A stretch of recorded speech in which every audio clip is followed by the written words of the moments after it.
tópico que vocês tiveram bastante dificuldade na hora de fazer o simulado foi com relação ao cálculo de volumes, principalmente volume de paralelepípedo. Então, vamos relembrar como é que a gente calcula esse volume, ok? Porque é uma formulazinha muito simples que eu só vou precisar basicamente de 3 informações.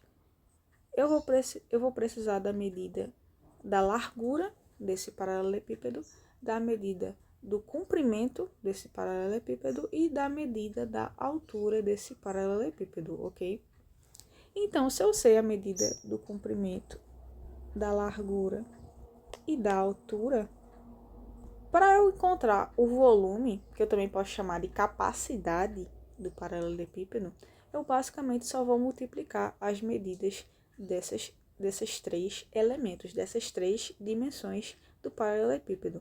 Então, por exemplo, se eu disser que o comprimento dele é igual a 5 centímetros, que a sua largura é igual a 3 centímetros e que a sua altura é igual a 10 centímetros, como é que eu vou calcular o volume ou a capacidade desse paralelepípedo? Eu multiplico essas 3 informações. Então, eu vou multiplicar largura, comprimento e altura. Então, 3 vezes 5 vezes 10. Aí, 3 vezes 5, 15. E 15 vezes 10, 150. Então, qual o volume, qual a capacidade desse paralelepípedo? 150 centímetros cúbicos, tá? Não quadrados, porque quadrado é para a área, para quando eu tenho apenas 2 dimensões. Como eu vou calcular usando 3 dimensões, eu vou dizer que o volume é dado em centímetros cúbicos, ok? Aí, da mesma maneira que eu calculo o volume de um paralelepípedo, eu calculo o volume de um cubo, porque, evidentemente, o cubo é um paralelepípedo. Então, se eu sei que, se eu conheço a largura, o comprimento e a altura de um cubo, eu consigo calcular o seu volume. Mas, olhem, se é um cubo, eu sei que todas essas informações coincidem, porque todas as arestas de um cubo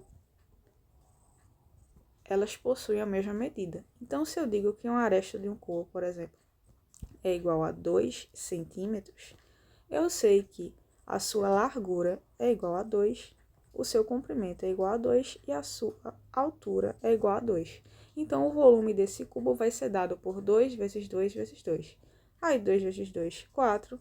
4 vezes 2, 8.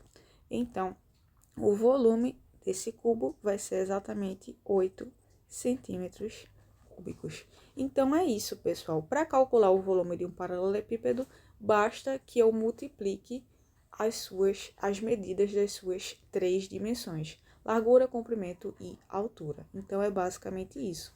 Eu posso calcular esse volume, essa capacidade, desse jeito super simples.